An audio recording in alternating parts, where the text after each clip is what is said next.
back to another episode of Collector's Quest. I'm Tyler here with Johnny. Johnny, what's going on? Tyler, it is the season. Did you know that? We're here. It's about time. We are already late. It gets weird when Thanksgiving is towards the end of the month because you feel like, oh man, it's just December. Like Thanksgiving ends and it's December. Next week is going to be December 1st. Like that's crazy to me. You should have already, by the time you're listening to this episode, you should have bought all your Christmas gifts. What are you doing? But here we are. You got to listen to something on the way home back from Thanksgiving. We're talking to you right now, guys in the car. Hello to the family. We're listening to Collector's Quest. I'm sorry. It's just the way it is. He's driving. He gets to use the aux. I guess. Do people still use the aux? They're probably using CarPlay. What does Gen Alpha say? CarPlay. They probably don't even use the car speakers. They just like turn up the volume on their phone and hold it up or something. Because imagine using technology other than a smartphone. Do you want to know my number one pet peeve? Your number Literally one, my number one. Johnny's number one pet peeve. Sure, I want to know the number one, Johnny. Absolutely. When I am out somewhere and somebody has their stupid phone on speaker watching something. Yeah, that's psychotic behavior. I hate it, and it's everywhere, and it's old people and young people. I don't understand because they fucking make headphones, Tyler. They make headphones exactly so I don't have to hear your bullshit. You're watching weird like booby anime porn and it's making some very questionable noises. I'm just trying to enjoy my Chinese food. I don't need to hear it. I don't. I don't need to hear your music. I don't give a shit what you like. I don't care if you're playing my favorite song. I still don't want to hear it. I don't want to hear anything about what you're listening to, especially on high volume as you sit there and shovel food into your face while I'm eating. I don't want to hear it while I'm walking around in a store, like you're walking around with your iPhone on. I hate people who are having loud conversations on their phone on speaker. Fucking stop it. Like they're holding it in front of themselves, just yelling into the phone. I want to shake all of you people. If you are listening to this and you do this, we can't be friends. I'm sorry. We cannot be friends until you fix your behavior. And if you are hearing this and you are deeply offended or think I'm wrong, I'm not. Go fuck yourself. I would be embarrassed if my ringtone went off in public. Not because, it's an embarrassing ringtone. I don't even know what my ringtone is. I just think that, my cell phone making noise and ruining everybody else's time, I think, Japan has problems, but I know that the social culture of Japan is you shut the fuck up on the train and don't make any noise. Dude, I thought we were in the generation of everybody turning their phones on silent. The day of hearing people's ringtones is kind of over, but the people just broadcasting whatever the fuck they want while they watch TV in the middle of a restaurant or while you're out in public is insane. It's insane. We were going for a walk on a trail. Some guy was loudly, just hate it. Hate all of it. It's so self-centered. It is so incredibly indulgent and ridiculous. People need to be slapped. Again, maybe we don't advocate for physical violence most of the time, but right now, maybe one good slap, a point, and then just knock the phone out of their hand. I don't know what to do. There has to be some kind of public shaming involved. You are right. I don't think that physical violence is going to go over, but if we could all collectively go together and just every time you see someone doing something like this in public, everyone just has to stop what they're doing, stand there and point at them until they stop. Because shame is one of the most powerful emotions for changing behavior. So we got to do it, right? Understand. But they don't do it. They already know. That's what I'm saying. They have to know. They have to be conscious and not giving a shit about it already. They have to not care. This is a thing that already, they have to know. I can't believe we live in a world where they don't know this. So they just don't give a shit. Socially ostracize these people, remove them from society, take away their driver's license, take away their government benefits, Johnny. Break their good pointer finger. Just break it. That's my number one pet peeve, and I'm glad you agree with me, because if we didn't agree on this point, I think the podcast would be over. Oh, man. Johnny, I like hiking. If I hear... I don't even like seeing an airplane hiking. I'm like, man, this hiking trail is under an airplane route. They really ruined the outdoors, haven't they, with this fucking technology? If I hear your Bluetooth speaker or cell phone, I'm gonna I'm not gonna be happy. Just God, I'm not gonna do so anything. terrible. I'm gonna be friendly, but I'm not gonna be happy. Dude, I just Johnny, to the teenager of a dad sitting in the car listening to this right now. Yeah. Believe it or not, 20-ish years ago, we used to spend 99 cents for 20 seconds of a My Chemical Romance song. And then when our phone rang, we would let it play for like an extra 5 or 10 seconds just so everybody really knew we're not okay, we promise. Yeah. Do you still have ringtones for people? Do you have individual ringtones for anyone? I don't even know what my ringtone is because my phone's always on silent. I don't pick up the phone. Oh, so I still have a different text tone and a different ringtone for my wife than other people. If I actually had notifications on my phone, I would have my wife makes my phone vibrate and nothing else does because I don't care. Yeah. Well, I mean, you don't even use your cell phone like Yeah. a proper human being. You can get me on the Matrix network. Oh, God. Just my second biggest pet peeve is the Matrix network. People are coming to my side, Johnny. There is a slow glacial cultural shift where people are like, wait a minute, Windows fucking sucks. and they're going to be like, hey, Tyler, how do you install Linux? How do you install Graphene OS on your phone? How do I get rid of Facebook? How do I delete Gmail? Like people want this a little bit. Every year, a few more people come over to my side. People have known Windows has sucked forever. So the difference between Windows sucking and being actively consumer, like it's one thing to be a subpar product in some ways. It's another thing to be like worse than nothing. I mean, I think they've been I think a lot of these companies have been anti-consumer forever. Well, that's true. But I mean, that's just in the name of like, I don't know, Johnny. You want me to fight about Windows right now? No, I don't, because I think because they're listening and have the AI transcribing our podcast and they're taking screenshots of your desktop and uploading them to Microsoft HQ. This is why we're never getting sponsors. Microsoft is good. AI is great. We love Meta. Oh man, did I do it? Amazon is fun.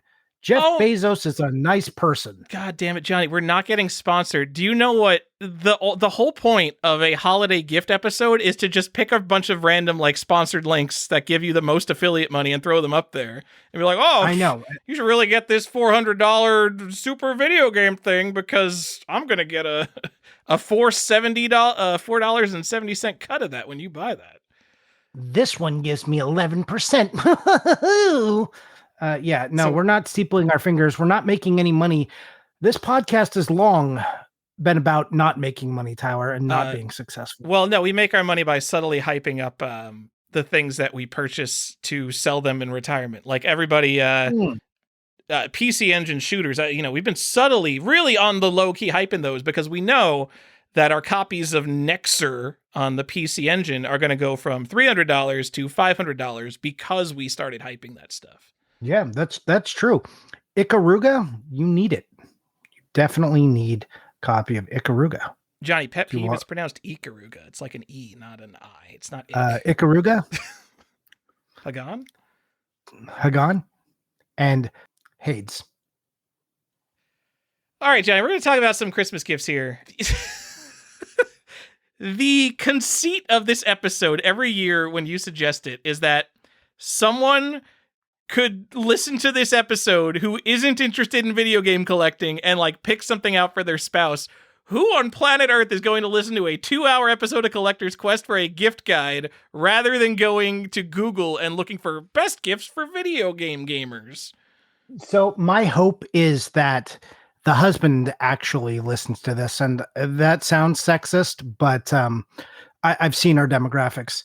So the husband, usually the male, one of the males listening, then goes and feeds that back to whoever buys him gifts. Like, oh yeah, I didn't really think about that. Though people are trapped in the car, and sometimes I think, again, I usually like to start the episode softer, just me screaming about how much I hate something at the start of this episode. Probably wasn't a winner, probably not super inclusive to how we want to start this episode, but maybe just skip through that and then get to this part and then be like, hey, people who love me and want to buy me gifts, because I do think it is very important that we make it available for people to buy us gifts. This is a thing I long told you about, and this is where the episode comes from.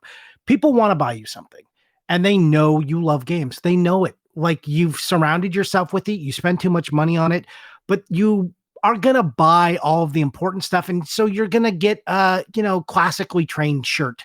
And I know you don't want that, or maybe you do, but if you don't, I want to give some ideas that will help that person. And yes, a lot of these are the same ideas that we've issued before, but new stuff has come out. So we try to do this. We just try to be like, here's a couple little things that you can tell or suggest that maybe you hadn't thought about, or maybe your spouse is listening because you're traveling for the holidays, and or whomever, significant other, family members, they can hear this and be like, okay, yeah, then maybe that would be okay. Maybe guy who listens to Collector's Quest would enjoy this object. That sounds good, Johnny. Now, how about we start with the top result on Google for gifts for gamers? So this is in contrast to what we're going to tell you. We want to tell you what the bad ideas first to get those out of the way. Absolutely. Well, maybe they're great ideas. Maybe you've got a list from Google, and I put it into ChatGPT. Let's see how right they got it. So I clicked the first result. This was like DuckDuckGo or something. It was the CNN.com article that just got written today, really, because I probably clicked this link yesterday. It's the I've been gaming for 30 plus years. Here are the 17 gifts for gamers that don't suck. This is being written from a point of authority. He's giving an argument from authority here. Gaming for 30 plus years. So he's seen it all. He's been in the NES. He's been in the PlayStation 5. He knows what's bullshit. He is 35 years old. He is 35 years old, yes. 100%. There's no debate about that. Yeah. And here we go. Okay. Number one is the Nintendo Classic Console Backpack Buddies Mystery Pack. This is a blind bag of keychains. This is the number one thing on the list. The number one thing. Hey, Tyler, how many physical keys you still got? I know you're a weirdo, so you probably still have a bunch, but like keychains? Well, how many keychains do we need? They're called Backpack Buddies because I guess they figure not many people have a lot of keychains anymore. So you just clip the keychain directly onto your bag, and now it's called a Backpack Buddy. So this is people who made keychains have pivoted into zipper pulls, and they're like, these are actually zipper pulls. That's what these things are called now. That's 100% correct. Someone who works in the industry, I know this. It's Gashapon, basically. But I want to point out, for your $10 getting a little plastic piece of garbage, the clip that holds it onto your backpack is plastic. They don't even give you aluminum clips on this thing. Trash. Absolute trash. That's the number one thing that doesn't suck. Okay, go ahead. The MyPlay Watch Tetris. This is a touchscreen smartwatch that only plays Tetris. Come on, dude. What the... Well, this is like a Burger King toy, dude. What? This is $60. I am embarrassed. This guy was sent these things. They reached out to him and they were like, "Hey, we would like to form." I get these emails. I don't know if you get these emails, but I get them. I've been getting them a lot lately. They're like, "Hey, we're like this group and we really want to sponsor an item. We're going to send it to you and then maybe you could talk about it." And I'm always like, "No, absolutely not.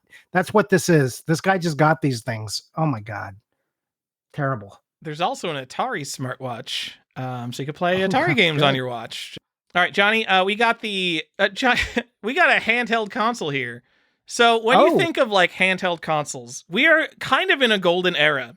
We've got the Analog Pocket. Analog Pocket. We got that the one that the VR guy made, Mod Retro Chromatic. It's a FPGA Game Boy Color. Palmer Luckey made that.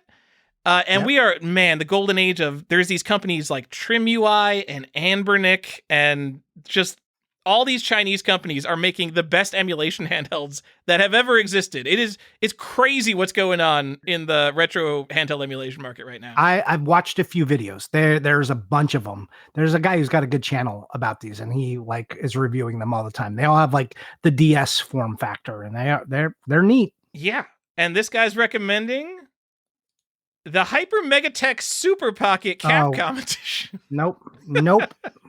That has to be wrong. Not one of these beloved emulation consoles. It's not even an emulation console. It is a little Game Boy with a 16:9 screen, and it plays. Oh, maybe it's a 4:3 screen. It plays 12 arcade Capcom classics. Oh, with a D-pad and 4 buttons, and then the game they're showing is Street Fighter 2. My favorite D-pad and 4 button game. Yeah. Excellent news. I hope you like weak and medium punch.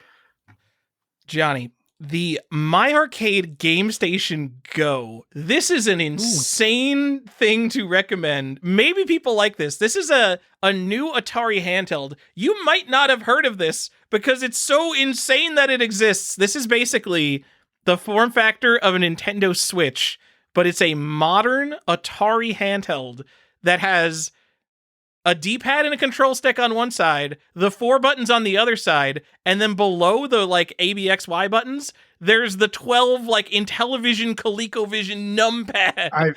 So it's a handheld like ColecoVision. There's also a Pocket Pro version of this, which is like $60, but I think the version you're talking about is like the $180 one. Right? I'm talking about the $180 one. Yeah. What a weird thing. Wow. You sure could buy this. It's not just like emulated stuff. It's got like the reimagined Atari games. But like, who is it for? Who needs? It's like it's bigger than a Nintendo Switch. I'm pretty sure it's gigantic, and it's Atari game. You don't need to play Atari games on the go on a dedicated Atari console. Guess what? You have a phone. You move in 4 directions and press a button. It's the easiest thing in the world to emulate. I don't know why this exists. Yep. It's got decent reviews. It's got 4.1 out of 5, which for a kind of trashy handheld thing, that's not the worst. I'm just saying, if you just went into Amazon and typed something, you would probably find better things than this. Johnny, the Backbone Pro Bluetooth mobile gaming controller. I don't hate it. You know what? I don't know if this one's any good, but sure, a controller for your phone, that's a way to play games. Sure. Okay, yeah. Mod Retro Chromatic. There's one of the good handhelds. Yep. Why would you put both of these things on the same list? I don't know. The Xbox Design Lab. That's a weird gift. I mean, maybe you could probably gift someone that. So that's where you like build your own Xbox controller with like your own colors. I don't hate that. That feels like that's been on like all these Christmas lists for like the past 10 years. I feel like 100% he stole that from a blog from like 2019. They stole that from us. That was like one of our first initial recommendations. Johnny, the Arcade 1-Up Class of 81, Miss Pac-Man Galaga Countercade, a little 1 foot tall desktop arcade cabinet. Absolutely that's basically like one of those old iPad arcade cabinets, but it only plays Miss Pac-Man and Galaga. Okay. For $150, you could have one of those and never play it. But man, think of how it would look in the background of your YouTube videos when you turn it on, because that's what you do with the IM8-bit arcade machines, is that they sit in your room off for 100% of the time, and then, it's time to stream. Let's turn on my sick Arcade 1-Up arcade behind me. Yep. Johnny, the MetaQuest 3S, Steam just announced the new hotness. That's not going to be tied to Facebook. Do not buy a MetaQuest. Wait for the Steam VR thing. It's going to be cool. a 12-month Nintendo Switch online membership? Okay. Game Pass Ultimate, that's fine. Metaphor ReFantazio, that's just a game. Silent Hill F, that's just a game. A Nintendo Switch 2, wow. The Lenovo Legion Go S with Steam OS. The only reason you're recommending a Lenovo Legion Go S is because you can't get the affiliate link for a Steam Deck. I'm 100%. Yep. And then a PS5. Absolutely. Didn't PS5 increase their prices, or was that just Xbox? I think that was just Xbox. I don't know. Consoles are expensive now. Everything's expensive. Yeah. Anyway, those are the sick. That's it.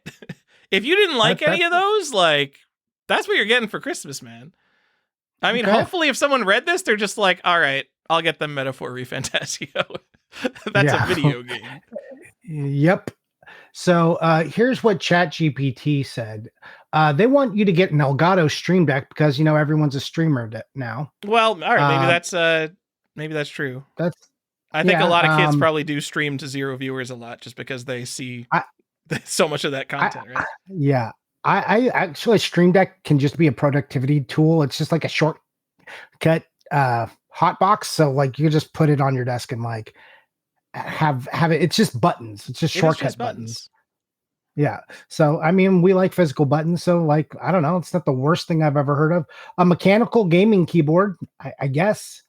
I'm into it, but those are really personal. Like, I'm really particular. I would not buy someone a keyboard because I think people really have feelings about keyboards. Yeah. A Corsair, that's from what they suggested, a Corsair one. A Steel Arceus Nova 7 wireless headset. So here is something I do suggest. I don't think headphones are a bad idea. I think if you have someone at home that plays a lot of video games on the couch and they have like shitty basic headphones and they're like playing with their friends and it's got a microphone, upgrading that, getting a nice one does change the experience quite a bit. If they have cheap headphones, getting them a nice set to listen to their game and a good mic on it, I think that's a good suggestion. An Xbox Elite wireless controller. Sure, controllers are fine. A Sony DualSense wireless controller. Yep. Here's one that let me know how you feel about this. The Govee Smart Pixel LED gaming light. It's basically a little you know what Govee is? They just make these lights. They make lights for everything now, but this is a little square box that does like little pixel lighting. And you can program it in. Oh, and you can like put the cubes together and they make games when you do that?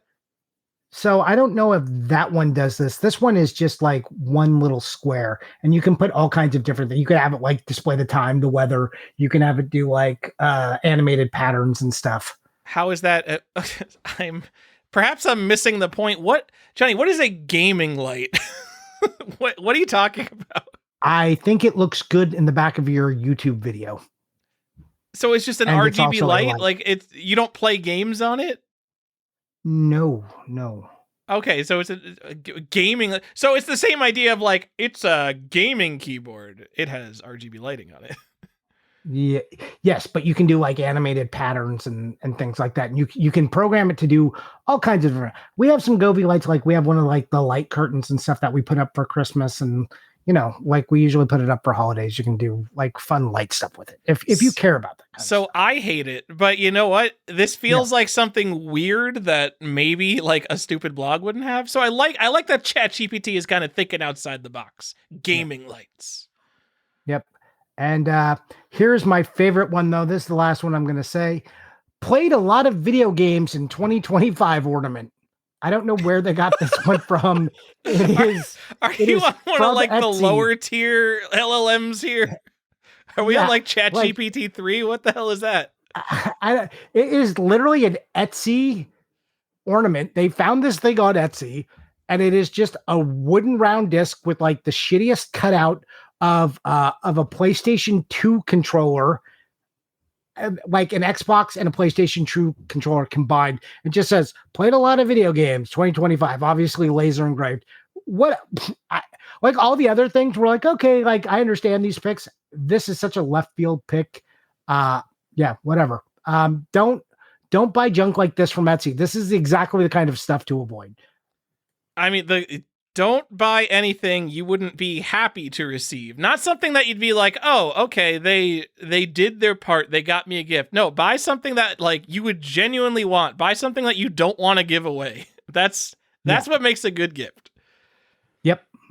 Because, man, I like the stuff that's in the category of gifts, like fucking random $50 novelties, is trash. It's the stuff you just throw on your shelf and you're like, oh, there's a gift. See ya. Yeah. Now, shall we get into our real suggestions? You, I think, went more in depth than I did. I have some real generalist kind of stuff, but you have some stuff a little more specific than me. I mean, I want to start with your first recommendation? Ugh. Johnny, the big thing this year, this season, this that you'll it's supposed to restock today, but maybe you're not gonna be able to get this for Christmas. We'll see. The Analog N64, the Analog 3D, which is an FPGA recreation of a Nintendo 64. Wow. Yeah, wow. Fancy. You could plug in your real N64 controllers. You could use their fancy Bluetooth controllers, and it plays real cartridges, Johnny. And everybody loves it because everybody loves having an N64. I wouldn't buy it, but I think it's the number one game collector gift of the year in terms of like, this is at the top. This would be at the top of all the, Retro Gamer Magazine's blog post on game collecting gifts this year. Yeah, I had that on my list as well. It's funny because if you go to Analog and you look at their website, everything is out of stock. It's a shame that they don't have like the Pocket in stock. But again, we've talked about, there's lots of good little consoles you can buy for emulation now. It doesn't just have to be the Pocket. There are so many good ones. The Duo is, however, in stock. Nothing else is in stock. The Duo, which is their PC engine. Go get that. Yes, the PC engine. Everyone, look. You gotta play Nexer, dude. I'm telling you, go buy a copy of Nexer. It's like the coolest shooter on the PC engine. Get a Soldier Blade. Let's go. Here is the thing about the Duo. Like if you buy a Turbo Duo, like they break, the caps always go bad. I don't actually hate this as a product to buy if you found it for a person. Like I think this is not bad. But how many people are really out there, with Turbo in their heart? I just don't know. Johnny, I know this isn't going to apply to anyone who wants an analog N64, but emulation's pretty good. I hate RetroArch, which is the front end of everything now, especially on Linux. But yeah, you can just emulate everything and it's fine. You don't need to spend $1,500 getting like the perfect RGB setup for all your consoles. You could just say like, oh, if I don't use save states like a little bitch, then it's like having the original experience. And guess what? You don't need like this RGB processing line to make the pixels perfect, because it's just like, oh, I'm an emulator. Everything is pixel perfect, integer scaled, and it looks amazing. There you go. Okay. I mean, the N64, like the HDMI mods and stuff, like I know those were already in the order of like $200. So this doesn't. The price of this seems like pretty reasonable. I think $280. Yeah, it's $270. Same for the Analog Duo. It's $250. Like if you had to go buy a Turbo Duo, you're going to spend more than that, and then like having to get it recapped and make sure that it's like. If you are just trying to play and you want it on something that simulates original hardware but isn't really, then I think these are good choices. Sure. And like, I'm just going on eBay. Like, what do you think an N64 console costs? Back in my day, an N64, Johnny, was like $20. Yeah, it's going to be $150, right? So that's the thing. If you want like a controller and the expansion pack, because remember with the Analog, you're not going to need an expansion pack. Yeah, it's like $150 for an N64.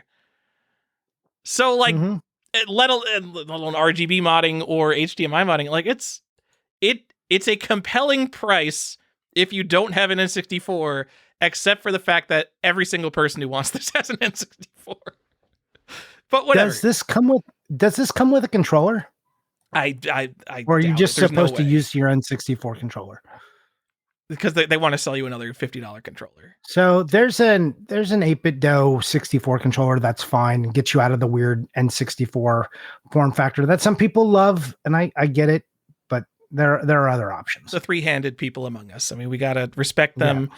We don't discriminate against birth defects here at the. You don't have to use two hands. I personally used both my hands and my mouth on that controller. Okay. Just Johnny. I'm not the biggest Analog fan. I have looked at either, Tyler. A couple of their consoles. I own a bunch of their stuff, and I have looked at them from a critical eye of someone who doesn't play the most common games and generally plays games to completion.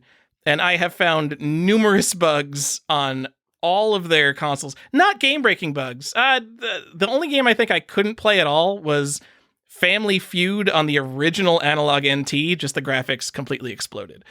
But the whole idea of analog is that you're buying the FPGA. It's a perfect, down to the electrical schematic recreation of the original hardware. No, it's not. It's just someone is programming a chip to act like the original hardware, and there can still be bugs. There's still compatibility issues. The fucking Analog Pocket has an issue with Pokemon Crystal and like certain Pokemon ROM hacks where it deletes your save progress. That's like, I understand fucking no one's playing Family Feud on the original Analog NT, so if there was a bug for that like no one ever bothered to boot that up. I'm the only one playing fucking Family Feud on the NES.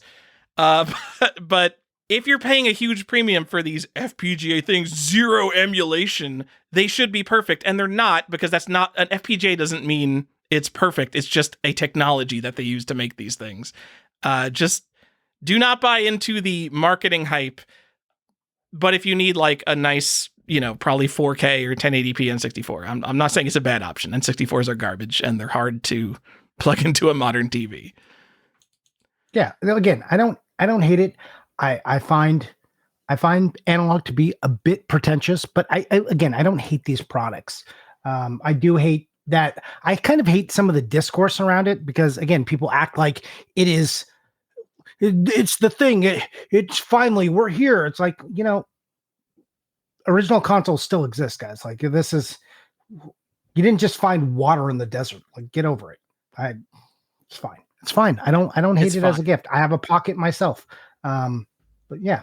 I think it's easier to forgive like minor problems that these have at $270 because like the NT was like $600 and they were selling for like $1,000 on the secondary market, and then the NT Mini was like $500. Oh, yeah.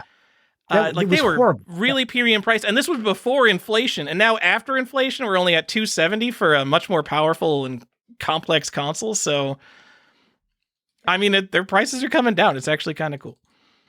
Yeah, I do like because there was that whole thing. Do you remember the dialogue that was going on? And people just, I don't know, people were so in love with themselves for having got one. And you're just like, okay. It's an FPGA. I don't use no fucking Nestopia. I don't have Nesticle. I got an FPGA, dude. It's the real deal.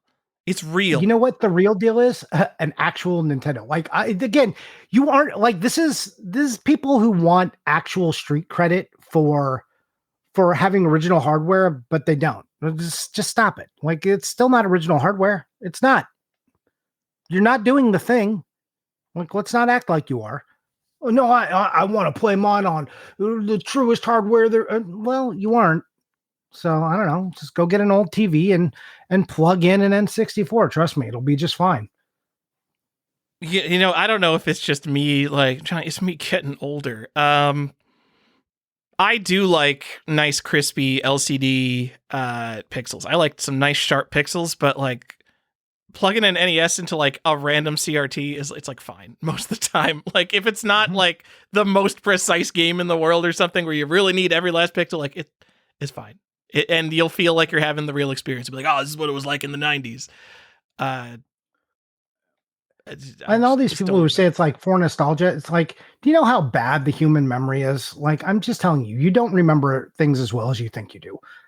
It's going to be fine. Just try to enjoy it. I don't care. If this does it for you and you think this is awesome, great. And I am telling you, if you are out here, if you are the spouse listening or the gift buyer, they're going to love this thing. It's a good product. It's not a bad product. It's a good product. I feel like I'm shitting on it, but I don't mean to. It's a fine and good product, and they will enjoy it, and it will do the job pretty well. All right, let me shit on it, Jess. We got to extend the length of this podcast here. What are we playing on the Analog 3D here? Like, what is the lifespan of this product? How much are you going to genuinely Ocarina of Time, Wave Race, Mario 64, Smash Brothers, Mario Kart. People are still playing all of these games today. But like, they're not like speedrunners aren't going to play on the analog. They got to play on the real hardware. No, this is people that like these people just want to bust out. They may only play Mario 64 once every 2 years, but they want to have the system to do it, or Ocarina, and they're going to feel good about it. The bros are going to come over. They're going to plug in 4 controllers. They're going to play some GoldenEye, and it's going to be fucking amazing on Christmas morning. This thing is bringing back Christmas morning. Was it 1999, 1997? When was GoldenEye? I think it was 97. So it's going to be great for that. It's going to be great to recreate that. You're a father. You've got your kid who's never done this. You still have your 2 N64 controllers. This thing is perfect to go play GoldenEye. Go do it. You're going to feel good about it. I see that you're not going to feel you're going to be playing GoldenEye and be like, we played this at like 10 FPS and like a quarter of the screen. Hey, look, you're not going to be thinking about that. You're going to be thinking, oh my God, they don't even know. They don't know that I'm playing Odd Job and they're going to get screwed. And I know where all the spawn points are and I'm going to camp them. This kid thinks he's good at games and I'm just going to own him every single moment. It's just about dads finally getting some get back on their like 13-year-old sons who are better at games than they are now. I think your 13-year-old son is going to look at GoldenEye and be like, Dad, I can't play this. This is literally unplayable. Like, remember, GoldenEye doesn't even have dual analogs. Like, we have the muscle memory because we remember playing it. Imagine going your whole life playing regular FPSs and then trying to go back to GoldenEye. Tyler, but it's not about that kid. It's about the dad and this moment, and he's going to feel good about it. And kid, if you're listening, just let your dad have this one. He doesn't have many left. Just let him have it. Johnny, who's your GoldenEye character? Who's your GoldenEye character? Oh, James Bond, always. James Bond, get at it. I'm female scientist. I think she's the second to last one on the list. I think she's in a yellow jumpsuit. I do like what is it, Russian Guard with the hat. You know, the little round hat. With the little round hat. Yeah. I forget his name. It's been a long time. I like people who don't just pick like Jaws and Odd Job. Have a personality to your character. Don't just pick like the most obvious guys. Come on. Yeah. Okay. All right, Johnny. I'm gonna throw a softball to people. This one's so easy. This is so easy. You can buy it everywhere. You can go to Target. You can go to Lego.com, Amazon, anywhere you want. You can buy this thing. It is a Lego set. It's the Game Boy Lego set. It's highly reviewed. People love it. It's like $60. It's not a big amount of money. It is so good. People love this. People have already modded this thing to put real Game Boy hardware in it. Fantastic. There's a lot of other like Lego sets. There's these like weird Super Mario sets out there. There's these big expensive Mario sets, but this is $60. And if they love Nintendo, this is an easy win. And who doesn't love some Lego? It's fun. It's easy. I'm telling you.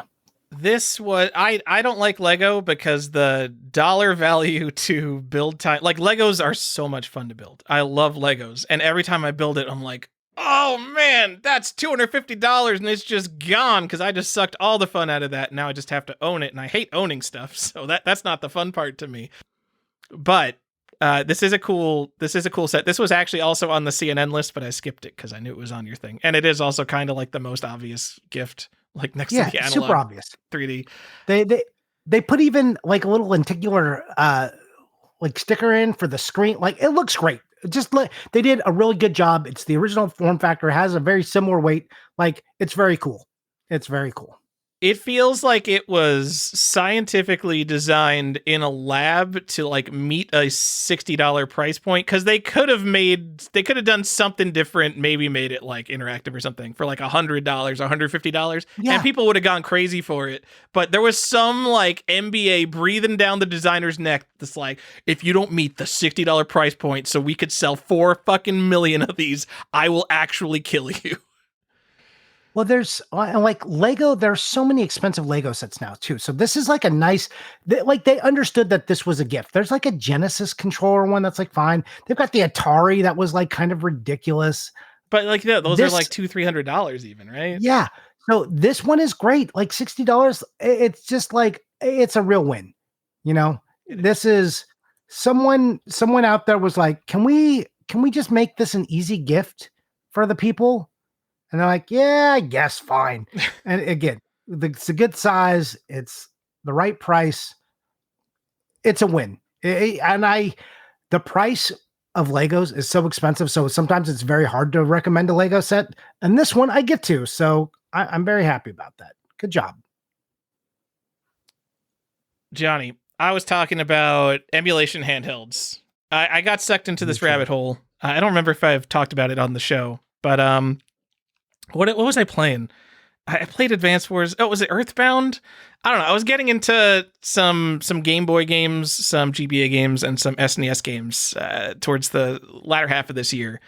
And I hate the Switch. I don't like the Steam Deck controls, and the Steam Deck is way too big. Usually, I use an old modded GBA. So the wide GBA with a new screen in it.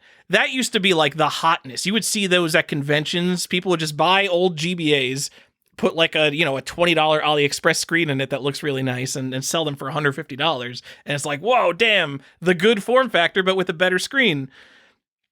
And now they have all these Chinese companies. Literally, they probably come out with a product every month with it. It's just the same thing. All of them are the same power level. They all play from like, you can play from Atari up through like Dreamcast because it's too hard to play PS2 games on a $100 device still for most of these devices. So like all they do is like they shift the buttons around. Some of them have slightly bigger screens. Some of them have worse screens and they hope you don't notice.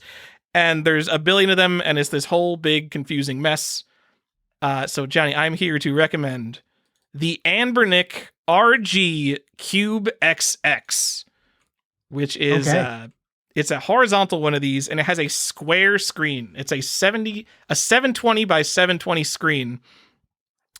And it's shaped a little like a modern controller, so it kind of has the rounded grips on the back, which is good because I'm an old man and my hands hurt. So it's the most ergonomic one of these, and it has a D-pad in the top left rather than an analog stick. I don't know who is buying these emulation handhelds that are meant for like NES and Game Boy games, basically, and they want an analog stick in the top right to, I guess, play like PS1 games or something. I don't know. I hate that. I hate when it's way up in the right-hand corner. On the go, like even if I'm on the go, I don't want to play anything with an analog stick on the go. I want to play D-pad because like if I'm on the go, that's like the thing where I might need to put it down. And if it's an analog, I don't know. Anyway. RG Cube XX. Why is 720 by 720 the best resolution, Johnny? It is because that perfectly scales for GBA games. So if you scale up GBA games by 3, it will fill the horizontal width. So you kind of slide the GBA screen up to the top of the screen, and like you got a black bar at the bottom, but that doesn't matter because it's the perfect resolution for GBA, and it's the perfect resolution for Super Nintendo. Well, almost perfect. Super Nintendo actually renders at an 8:7 aspect ratio, which old TVs then stretch to 4:3. But if you're playing an emulator, it usually gives you the choice of 8:7 or 4:3. I prefer 8:7. I think it looks better because I think 4:3 looks fat. I don't like it. It's SNES is weird. Look into the SNES resolution. Old video game resolutions are just like everything. You'd think like, oh, it's an old video game. It's like what, 240p? No, everything is like its own weird, stupid resolution. But this is the best handheld for Super Nintendo games, Johnny, which I understand that you like. I do like it. Will you do me a favor? Will you say the model number again slowly? Because if you put Anbernic into Amazon, you get a lot of different results. There are a lot of different versions. They literally come out with a new one every month, and they're almost exactly identical. This is the RG Cube XX. I have bought so fucking many of these. I think I have like 10 of these little handhelds now, and this is my favorite one. A lot of people like the some of the ones that look more like Game Boys. I don't know. I'm more into this horizontal one. There's you know what? There's a form factor from them for every different. That you've got one shaped like the Vita, one shaped like Game Boy Advance. One kind of Steam Deck shape. They've got them with dual sticks, without dual sticks. You can get pretty much any version of this that you want. Okay, there's my one caveat. I specifically want to play, basically I'm playing NES, Super Nintendo, Game Boy games. If you want to play 16:9 games, or like PSP, and if, I don't know, I guess some of them go up to like shitty PS2 and shitty GameCube. I don't care about it. There's like a bunch of ones that look like a PSP or like even like up to a Steam Deck size. I just don't care about any of those games, so just ignore me for that. If you want to play old games, I'm recommending the Cube XX, Johnny. The problem with this entire category is that it's all of these are kind of like cheap, shitty handhelds. Like some of them are like a little higher quality, but no one buying these has any standards. Because people with standards are probably buying stuff like the Analog 64, the Analog 3D, I mean.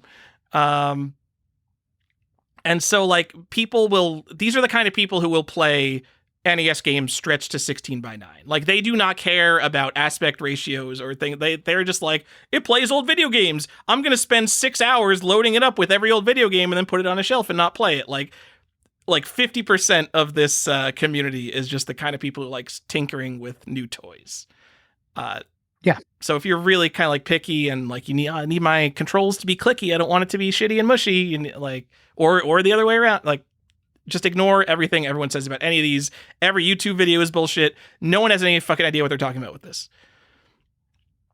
And also, Johnny, just because I want to this is my only chance to talk about these stupid handhelds. They come in two main operating systems. Some of them run Linux, which have much worse battery life, but in my opinion is a much better experience. And the other ones run Android. They're basically phones that have controls built into them. And so Linux, you set up an SD card and go, and everything's great. On Android, like, you boot it up, it comes with a bunch of like stupid Android app bloat on it, and then you literally connect it to your Wi-Fi network. This fucking like Chinese handheld that you got on AliExpress, you log into the Google Play Store and download apps. It's I hate the Android one. Also, Android is a terrible operating system for games. Android has bad input lag, especially these lower quality 60 hertz Android handhelds. They have a lot of input lag. If you want one thing, if you take away one thing from this, buy a Linux one of these, don't buy an Android one of these. And the Android ones are a lot more common recently because they're cheaper to make. So that's what I got to say about these, John. Oh, I didn't say it's about $60 for a Cube XX, which is pretty not too bad. Yeah. It's a good price. I like this. This is a very cool ornament. I'm going to Hallmark. So, sorry. They made a Legend of Zelda ornament, and it's got Link, and it's the old style art that was on the map from the original Legend of Zelda. And you push the button, and it plays the Zelda song. Very cool, like the intro, the title scroll. Love it. I love this ornament, and they brought it back. It's available. It's $25. This is like an easy, if I just need to quit, like, we're friends. Like, I know he likes games, but I don't want to spend $100 on this guy. This is a cool one. I like it a lot. If they don't put it on their tree, it'll sit on the desk. It's got a flat bottom. I like that. There's a couple other ornaments in here that I could throw out. They've got like the new Master Sword from Tears of the Kingdom that's like eroding. That's cool if they're a big Zelda fan. There's a Mario as the elephant. They've got a Peach. They've got a Mario Kart one. They've got a Goomba ornament. They have lots of little ornaments that would be fine, like generally fine. I like this Zelda one the best. The Mario elephant, pretty good. They've also got an NES console, a Nintendo console. They have like a Genesis one if they're Genesis people. I like the Zelda one the best. The other cool thing they have, and this is not like, I don't really think this is the best gift item. I just think it's neat. Maybe if your husband or whoever has like this tree, they have like the little video game tree. They have the Mario Star as a tree topper. It looks really nice. It glows nicely. I saw it in person. I was like, that's cool. Not for me, but I thought for the right person, there's a person who has got just a mini tree full of ornaments, or if that's you, I think this is a good one, but that's a little more expensive. That's around $92. Johnny, would it surprise you to know that I don't have a star on my tree, and I like it better just plain? Absolutely. That would be the most on brand thing I've heard. All right. Okay. I do. This is too big for my tree. I have like a 3 or 4 foot tree, but I do like this Link thing. It's the, so it's not like the actual pixel art from the game. It's the rendition of Link from like the manual, or maybe from the Tips and Tactics book. Oh, it's from the map. Yeah. It's really cool. It's like the cartoon style. I like it a lot. It's cool. Like, it's iconic. It's a good little piece. like, man, Hallmark has really made some good video game ornaments. Like, this is not the kind of thing that like you would see in like a Walmart licensed. It's some old Nintendo retro grab bag to get as a gift thing. Like, someone knew that this was a really cool nostalgic depiction of Link, because otherwise they would have just been like, let's do the 8-bit sprite. That's, everyone recognizes that. Like, you had to be there to know what this rendition of Link is. Hallmark has people who know nostalgia and they work on this. Like, a lot of their ornaments just kill it every year. Like, I got a Headless Horseman this year. Pretty cool. My wife got a Jigglypuff ornament, which is hilarious. I don't know if you've seen the Jigglypuff ornament, but it sings. And I don't know if the people out there listening, Pokemon can only say their name. So, and it's my favorite thing about Pokemon Tower. I don't know if I've ever discussed this with you, but I love to think about Pokemon who have insane names and then think that they have to talk and they can only say their name.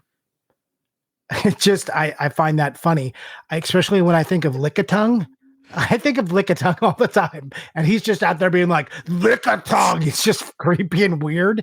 But yeah, it's Jigglypuff singing, and he's just singing Jigglypuff, but like it's lyrics. So in like different, like slightly altered, it's a very funny idea to me, and it makes me laugh when I think about it. So I enjoyed this Jigglypuff singing Jigglypuff, but I wish it was Lickitung. I sure do. You see, oh man, like Jigglypuff's like a popular Pokemon. I want dumb shit. Yeah, Lickitung? I want the Lickitung. I want that to be the only Pokemon they're selling this year. Like, this year's Pokemon is a Lickitung saying Lickitung, and that's all you get. Yeah. And that's so fucking weird. And whoever gets this is going to have to deal with it. That'll be perfect. Because I would buy that. I would be in line to buy a Lickitung. It's like almost a gag gift. Like, whoever gets that is going to be delighted, right? Yeah. Yeah. But I think, like, look, if you've got a Pokemon person, this Jigglypuff ornament is wonderful. I love it a lot. And it's like $30. $28, I think. Tax, you're going to hit 30. Johnny. Yep. If you, again, have given up your life to LCD screens from Walmart, you got one of those 75-inch TCL TVs because it was only like $600, and somehow you could get like a 75-inch TV for $600. I don't know how it works either, man. We live in the golden age of big TVs. We absolutely do. Everything is getting worse, but the one thing in the world that is getting better is you could still get a bigger TV for like nothing. Yeah. And that's the world you're living in. If you want to play some light gun arcade games, Johnny, your options are a little bit bad because I don't think that the Wiimote is very good. And I like the PlayStation Move a lot, but I think its weakest point is to use as aiming, because it is, again, relative aiming. It's not like exactly where you're aiming it. But there is now this magic new technology from the company Sinden, which sounds like a porn company. It's Sinden LCD light gun. They sell a light gun that works with LCD TVs, and this is the same technology behind the Retro Blocks. What is it called? Oh, the Polymega? Yeah, so the Polymega LCD light gun is using the Sinden's technology. So these are the same thing. If you have a Polymega, get the Polymega LCD light gun. If you don't, you can get the Sinden LCD light gun. And this is $115, but compared to the hassle of sourcing a good big CRT TV to play light gun games on, seems like it's worth it. It just got a good review from our good friend Jason over at the PlayStation Library, frequent asker of questions on this podcast. He also did a review. So if you want a more in-depth review, Jason over at PlayStation Library has one. So yeah, it's on his YouTube channel, Game Rave TV. Yep. Or PlayStation Library. Did he change the name of the YouTube channel? You'll find it. I don't know. The branding is hard. $170 for a version with recoil. And I have a lot of light guns. I've got a light gun wall in my garage. I was really into light gun games at one point, and I like have the whole, like, it's like a gun rack. I'm like John Wick over in my garage with all the light guns I have set up. And once you find a good gun with recoil, it is hard to go back. And so many of these guns don't have recoil. They have vibration, which sucks. Vibration is not recoil, it's garbage. These have a real solenoid in them, because when you play Time Crisis, in the arcade, that the slide like actually kicks back and it really like jerks your hand, and the vibration doesn't do that. So I would absolutely spend $170 freaking dollars on a cool light gun, I think. What I don't think I would spend, they also have a pedal. So most light gun games have a pedal to take cover. They have a nice metal pedal. This is, it's essentially one button. It makes a big kerchunk sound when you click it. It seems like it's probably nearly arcade quality parts in this thing. It is $250. Wow. That's a lot for a pedal. That's crazy. You know what? I've been there, Johnny. I've got my my flight simulator pedals right below my desk. This is a very niche item, handmade in low quantities. I understand that this kind of stuff costs a lot of money to make in low quantities. But like, who is spending double the cost of the gun on just the pedal when, like, that's the part where like, oh, a shitty pedal is probably fine because that's not the part that's going to fuck up like the light gun does. All right. This is cool if you like light gun games. Oh, they demonstrate it on their website with, there's a YouTube video showing it hooked up to an Arcade 1-Up Time Crisis machine, which costs $700. Oh, man. I have seen Time Crisis machines sell at arcade auctions, and they did not sell for $700 for a real Time Crisis arcade machine. That game is also like 20 minutes long. I mean, how many times are you going to play through Time Crisis 1? I love Time Crisis 1. I love all 4 of the first Time Crisis games. I was just talking about it on the show with you before, Johnny. I took a college course in New York, like a long time ago, obviously. And, every single day during my lunch break, I would go to the Port Authority bus terminal, and they had a DDR machine there and a Time Crisis 1 machine. And I played Time Crisis 1 every single day. But you know what? After having that experience, and now I can go through Time Crisis, I can't go through on 1 credit, but not many credits. I don't ever want to play Time Crisis 1 again. Aw. It's a good game, but like, that is not a replayable genre. I don't think that you would want to own one for $700. This is our don't buy of the show. Don't buy any Arcade 1-Up arcade cabinets. I'm sorry. I know some of you out there have them. Are they on? Do you play them? There are people out there, they are enthusiasts and they love them. I don't get it. It is not for me, and I don't know if they're for our people. Be very careful. You would be surprised how affordable like B+ level arcade cabinets are. You get on the killer list of video games, arcademuseum.com. Like, you think like an A-list game like Donkey Kong is like a nice one. I'm talking restored, new side art, new T molding, perfect CRT. Oh yeah, if by the way, an arcade cabinet has an LCD, you do not want that arcade cabinet. You want a nice capped CRT, good control panel, all that. $1,000 to $2,000. And like, yes, that is a lot of money, but we're talking an A-list game like Donkey Kong. And if you're buying like the Arcade 1-Up bullshit version for $500, you should just get the real thing. And it's going to be harder to source one because you're going to have to go on some weird forum and wait until one shows up in like the 4 states around your state. And you're still not going to play it, but it will still be cooler to have the real thing. Yes. Don't buy arcade cabinets. You're not going to play them as much as you pretend you will. So that's the thing about arcade cabinets versus pinball machines. If you want like a good pinball machine, like most of those are just like a lot of money, but you can like, the random arcade cabinets are not actually that bad. Yeah, even like pinball's crazy now. Like even shitty pinball machines are like $2,000 now. Yeah, pinball is a level of insane that I don't understand. No, it's just our money's not worth anything anymore, Johnny. Just spend it all. You gotta consume. Come on. That's what this episode's about. That's what Collector's Quest is about. It's about consuming. Spend that money on stuff you don't need. Let's go. Absolutely. Let's go. Come on. This is your wake-up call, everybody. Stop spending money on the stuff you don't need. Speaking of which, Johnny, let's talk about Bitmap Books, because you could just recommend... Oh, no. I don't understand how Bitmap Books isn't on every one of these video game gift recommendation lists every year. It's on our gift recommendation list every year. Every year. I mean, There literally, are some how cool hard would it books be in for the here. CNN guy? By the way, that CNN guy writes a CNN article every single day.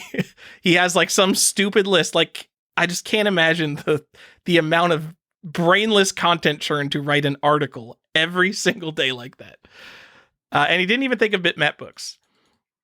Do I think that Yeah, I this don't. year's new books are the most groundbreaking and cool books that they have had? No, but you know what? The person you're getting this gift for probably doesn't have their old books. So I'm going to recommend their same old books, Johnny. Okay. Yeah, I think you are correct. I don't.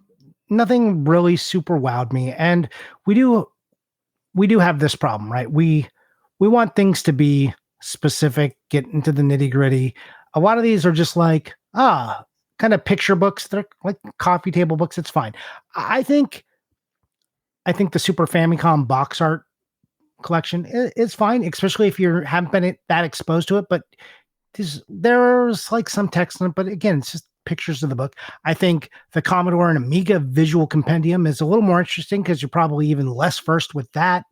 But I like this one book, and again, I don't know who it's for. It's going to be for a very small subset. But Gremlin in the Works, which talks about Gremlin, which they made British Micro computer games. You know, they were very heavily into that.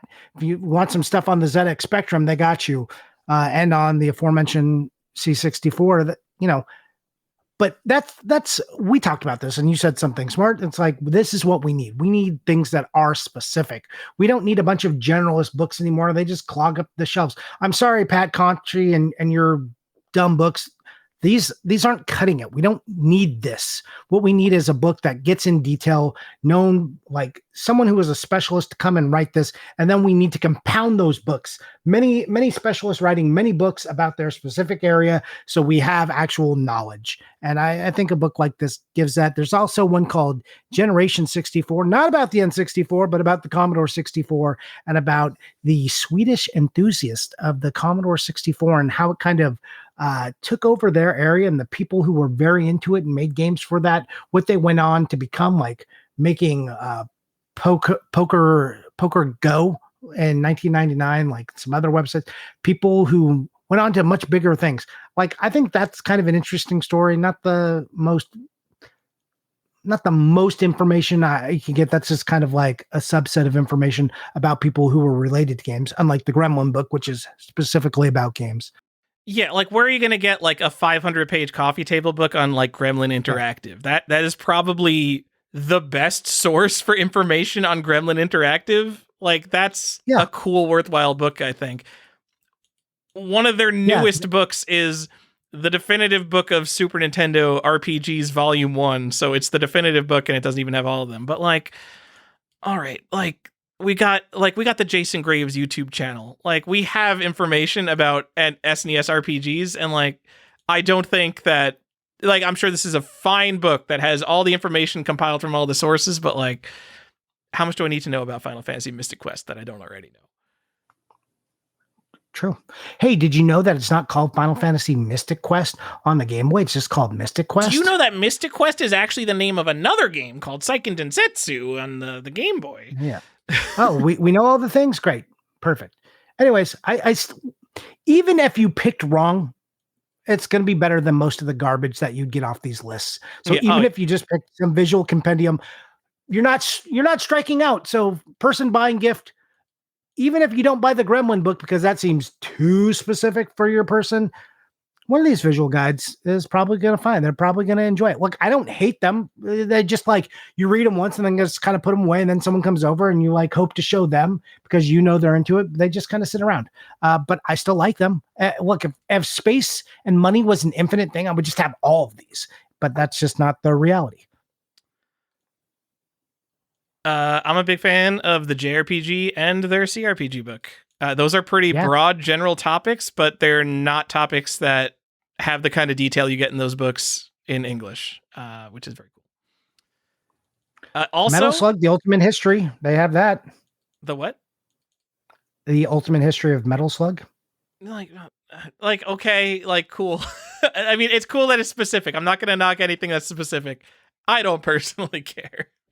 Like, of all the games, like, maybe that's the one I would probably want, like, the art book of more. I think I care about more of the art of Metal Slug than I do the ultimate history of Metal Slug. So here, I've got the book for Tyler. So whoever is participating in our Collector's Quest gift exchange, go to Bitmap Books for Tyler, and please buy him this book. Tyler, you're involved again. You didn't click the button, but you're involved.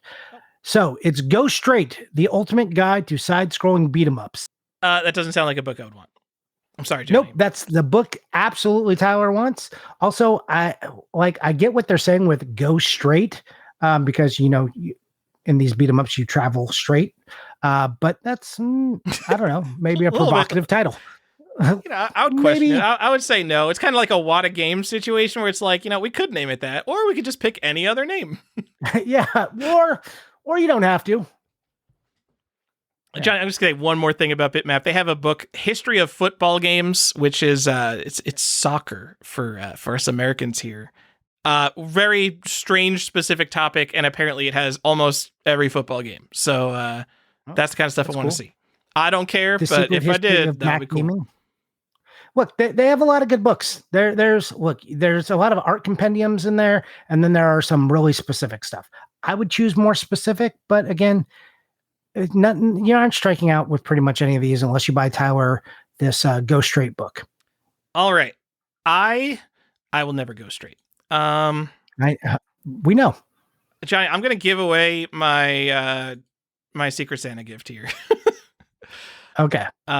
These are also books, but I think they're good books. And as I remember they exist, I'm like, oh damn, those would be great books to give someone. And then I'm like, I'm gonna give that for Secret Santa this year. Terrible Old Games You've Probably Never Heard of by Stuart Ashen, and its sequel, Attack of the Flickering Skeletons. More terrible old games you've probably never heard of. Okay, I like it. If you know the very old classic YouTube channel Ashens, a guy who reviews bad products on his sofa. This is like early YouTube. He's still going, but he's a very British guy who's played a lot of very bad old computer games. This is like a small book. This is like maybe like 5 by 5 inches. And it's similar in style to the Bitmap books where it's got like big, nice pixel art, but just in a much smaller format. And it's about awful microcomputer games, which is not a common topic, I like them a lot. Yeah. Okay. Tyler, what else do we have? So we've talked about the analog. We've talked about this. I want to talk about sites, just a couple of sites. And all right, this requires you, the listener, to do a little bit of work. So this requires your person. So I Am 8-Bit and Fangamer are sites that are dedicated to games, and they're a little better than like off the shelf Walmart and Target stuff you're just going to find. And they do stuff. They have vinyl, they have books, stickers, plushes. They have all the collectory ancillary stuff that Tyler and I usually say don't buy. Like if you're a collector, go spend your money on real games. Don't buy this stuff. But if you love someone and we know it's impossible to buy them a game, then these are good sites for you. But it requires that you find out what games or properties they are interested in. If you know they're a big Mario fan, if you know they're a big Undertale fan, then Fangamer is definitely for you. And you should be a big Undertale fan. But, find that out. Go to these two sites. Again, I Am 8-Bit and Fangamer. Put the name of the game in there that they like or property, and then see what comes up. Again, and I know there are some people that are plush people. There's a lot of plushes on these sites. There's vinyl. A lot of people like their video game soundtracks. You can buy this here. But I Am 8-Bit does more than just like game soundtracks as well. I just got a Gravity Falls soundtrack from them that I like a lot. There's a lot of different things that you can get from both of these sites. You will find something that they're not going to just find on the shelf, or probably no one else is going to buy them. So you're not going to do that thing where they accidentally got 2 of them because there's only so many video game things someone can buy somebody, and it gets awkward. And you're like, oh, okay, I guess we got to return one of them. All right. You're not going to do that. So visit these two sites. There's not a specific thing I like from this. Look, I like Untitled Goose Game a lot as a game, and they have it on the PS4 and it's on sale for like $20. Go buy that. What a cool game. Don't maybe buy Tales of the Shire, the Lord of the Rings game on the Nintendo Switch, even though it's sold out and it's finally back in stock with the little slipcase, which you can only get from them. Maybe don't buy that, but it is back in stock if you want that. If a physical copy of Untitled Goose Game is on sale, go buy that. Someone out there is looking for a game to play with their wife right now. Man, Untitled Goose Game is that game. It is so good. It is so unique. Good. It is funny. It's artistic. That is a really good game. Yep. I also like Donut Country. I haven't played that one, but I know it's been around forever in these physical fan game or whatever. Yep. Donut County? Is it Donut County? Did I say it wrong? I think you said country, but I'm not gonna harp on it. I'll let the Discord comments do that for me. Yeah. Put it in the comments. What an idiot I am. That's fine. That's a fun game. If you don't know what that is, basically you have a little hole, you travel around, and things fall in the hole, and the hole gets bigger. You have to puzzle your way to get all the objects on the screen into the hole. I enjoy it a lot. Johnny, speaking of these websites, one of the games that has been on this list multiple times is the Hollow Knight Collector's Edition from Fangamer, which its status in the world has only increased now that Silksong is out. It's not a limited edition, so it's currently out of stock, but like they just keep printing more of these. And I still think it's worth owning because no one will ever forget Hollow Knight. It's too prestigious, and it has this weird release that's only available online. One day they will stop printing it, and everyone will be like, I didn't get my Hollow Knight. It doesn't matter. There's going to be 150,000 of them out there. It doesn't matter. It's going to be like a $200 game. I'm just telling you in the future that will happen. Yeah. They also have a deluxe Stardew Valley over there. They've got copies of Celeste. They have UFO 50. These are all fine things. Yep. General good picks for just games that people will probably enjoy. Johnny, I want to go back to something you said where the video game guy just keeps getting video game gifts, because that's what people do on Christmas is they like, what kind of guy is this? It's that one guy who does that one thing, and I need to get a gift that does that for him. If you don't want to do that, I'm just saying a nice cutting board is never the wrong gift. Everyone is willing to throw out their least favorite cutting board and have a nice new cutting board. It's like people don't think of it as disposable, so they don't replace it. But once they get a nice new one, they will realize it is disposable. It's the perfect gift. Cutting board. Every single time. I'm telling you, this is my secret to you guys. I'm letting you in on my secret. Everybody needs a new cutting board. You know what else everyone needs? And they don't realize they need new baking sheets. You just ruin baking sheets. Just replace them more often than you think. That's also true. Also, I'm just going to give away my whole Secret Santa gift. I'm also going to get my Secret Santa a new cutting board. Excellent. Your Secret Santa's making out a book and a cutting board. This is going to be a heavy package. All right. Johnny, if you want to, if you're maybe turning your nose up at our first pick here, the Analog 3D, that's only $270. Excuse me, I'm an adult. I have money. I have a copy of Little Samson. I've got a loose copy of Bubble Bobble Part 2, and I bought it to play it. I'm a gamer here. They did come out with a new version of the RetroTink 4K, the RetroTink 4K Community Edition. Now, if you are not aware of the lineage here, the RetroTink is a series. Why would you be? of RGB video scalers, or actually, technically, it's any kind of video scaler. You could plug like S-Video or a component into this thing, and it will upscale it to either 1080p or 4K, depending on like how fancy of a model you get.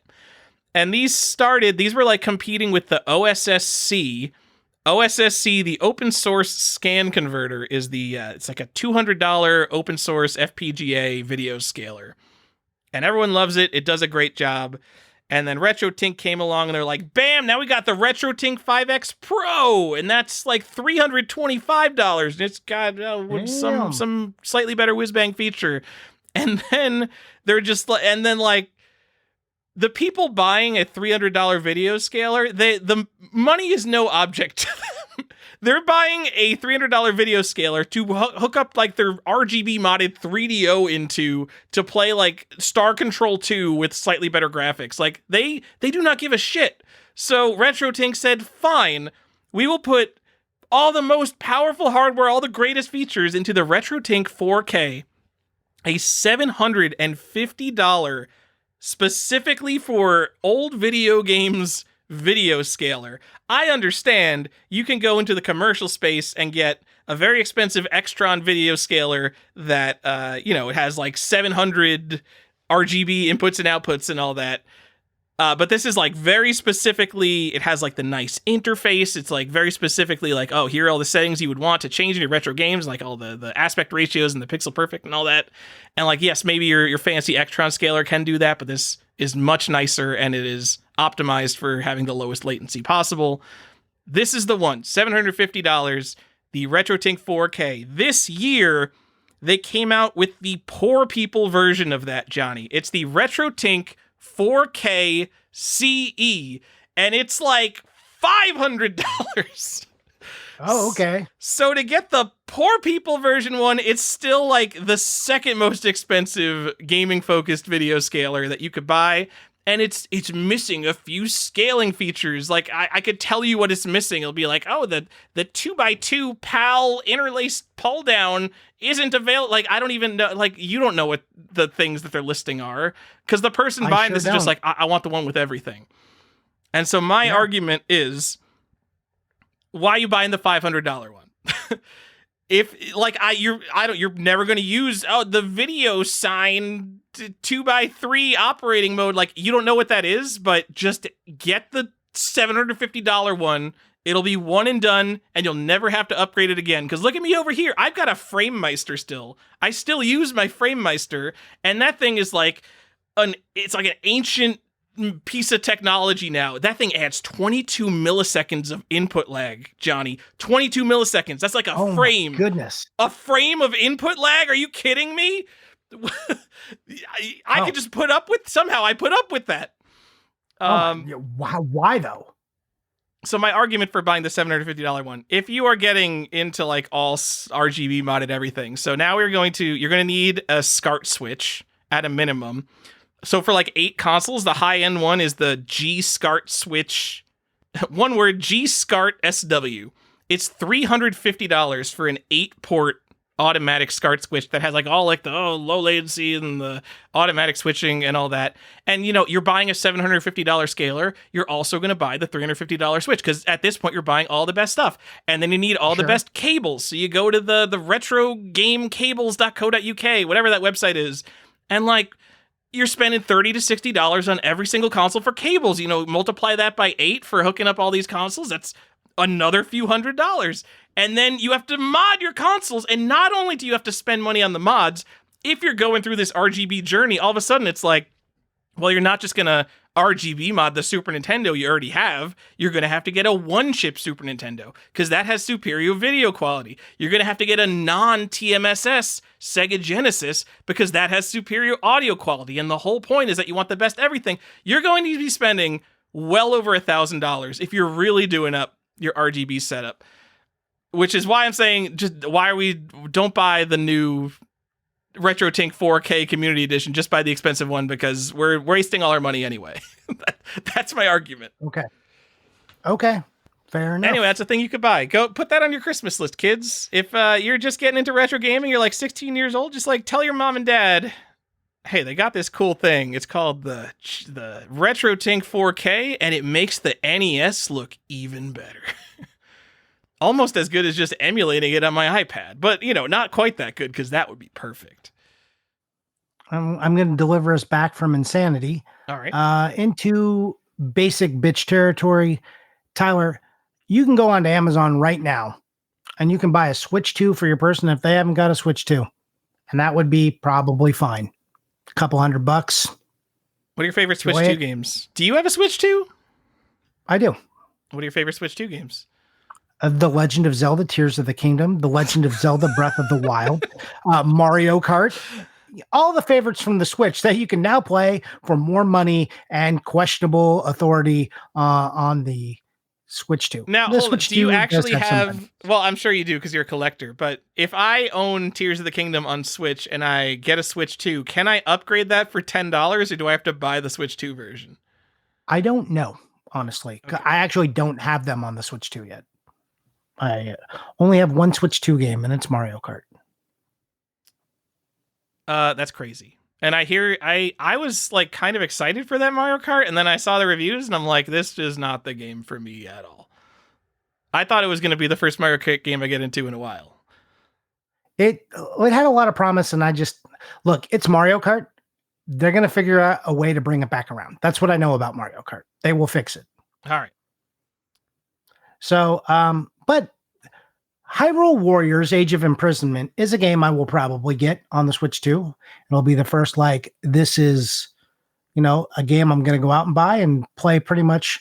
If you like some of that Dynasty Warriors action that Hyrule Warriors brings, here's more of it. And it's on your Switch 2. This is a game you can go get. People love a Zelda game. Doesn't say Zelda, but Hyrule Warriors is still in the Zelda universe. Go ahead and go grab that. They also have a new Pokemon game, Z to A. You can go get Pokemon Legends Z to A. Don't support what they're doing with that. This is a thing you can go buy, and it's on the Switch 2. If you need an actual game, it's like $80 for a video game now. Go buy a copy of your favorite Pokemon DS game instead, or something. Fine, go buy Puyo Puyo Tetris 2S for the Nintendo Switch, and it's $25 on the Switch 2. Go get the first Puyo Puyo game on the PC-88 or the Sharp X1. Okay, I don't know. We are telling people how to buy for other people. They don't be insane. You've already been insane the whole episode. I'm not insane. We're talking to different people. You're talking to people who want to go on a website and buy a normal thing. And I'm talking to people who, I don't know, the Sinden light gun. Well, you can't buy a Sinden light gun on Amazon, let's say. Right. Johnny, my final recommendation is going to be for everyone who has a Secret Santa. Everyone loves NES Homebrew, Johnny. Oh, I've got Homebrew last too. If you don't love NES Homebrew, most people who are into old video games, one, will appreciate NES Homebrew, and two, you could buy them anything and they don't have it. If you buy someone a Super Nintendo game, there's two problems with that. One, they might already have it.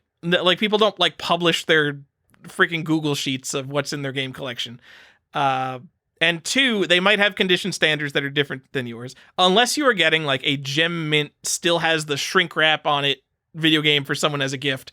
It is really dicey whether they might be oh, this is just something I got to upgrade in the future. Even if you get them an 8 out of 10, they might see oh, there's a little ding. I just want to, this is such a good game. Super Mario Land. I just want a 9 out of 10 Super Mario Land. So I think, used games are a challenging thing to get for someone, and homebrews do, which is why it's very easy to buy stuff for people. If you missed it, because I know everybody is up on all this, in the past few years, noted political blogger, I think he does have some political notoriety, Seth Abramson, basically a guy who, writes about U.S. politics on Substack and Twitter. He'll go on some Donald Trump Twitter thread and you'll see Seth Abramson there. He has gone all the way into the deep end on NES Homebrew. He has drank the Kool-Aid 100%, and I'm here for it. And he makes all the arguments. These are the rarest Nintendo games there will ever be. There are more NES games released since the year 2000 than were released before 2000. I don't know if that's true, especially when you count Famicom and bootleg stuff. But it's crazy that it's comparable at all. And I think he's played 1,400 NES homebrews and ranked them all. So he says he has actually played almost every single homebrew you could possibly play. And not only that, his article, it's called the top 500 NES homebrew. I think it's actually got more 1,400 listed. Not only does it rank all of the games and splits them into genres, it tells you which of them are available complete in box. It's like the perfect list for like collectors who just like don't want to think about it. Because man, let me tell you, finding information about homebrew sucks. It is so bad, and even worse is that when there is information about homebrew, it's physical. The people don't differentiate between physical and ROM only homebrew, because believe it or not, there are people out there who just want to play more NES games. They don't want to just put a box on their shelf. They just want to play the stupid games. And that's not what we're here for. We're here to buy things. We're here to consume. So it's really important to have a list of physical homebrew too. And I think Seth has one of the best ones out there right now. Okay. And my specific recommendation is going to be against what Seth says. So what you're going to do, you're going to read Seth's article. You're going to look at like, oh, here's the best, here's like the top 40 NES homebrews, and you're just going to pick one of the top 3 there. You can tell them to buy Battle Kid 2.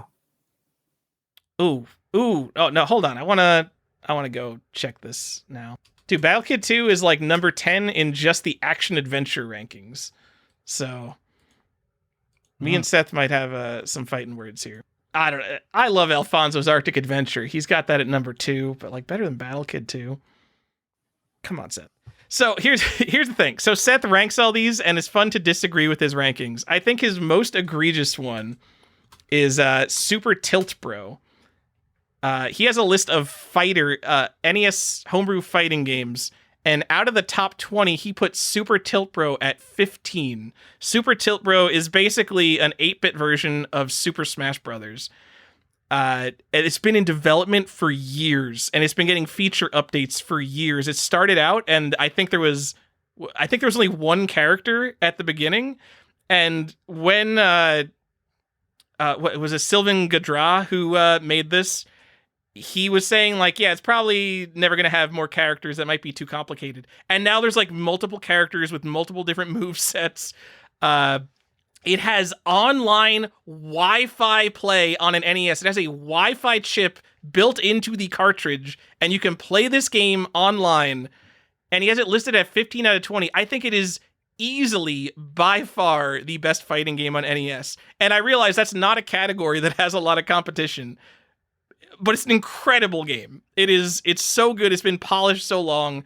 The AI sucks. The AI is worthless, but multiplayer, if you want to play like a Super Smash Brothers style game on NES, it is super good, and it's crazy that it has Wi-Fi. And you can still buy it. Go buy a copy of Super Tilt Bro. That's my recommendation. Seth completely underranks it here. He put Parasoft Street Fighter 2. There's a Street Fighter 2 like NES demake demo, and he put that above fucking Super Tilt Bro. Get the fuck out of here, Seth Abramson. But go get some NES homebrew. I recommend it every year for a reason.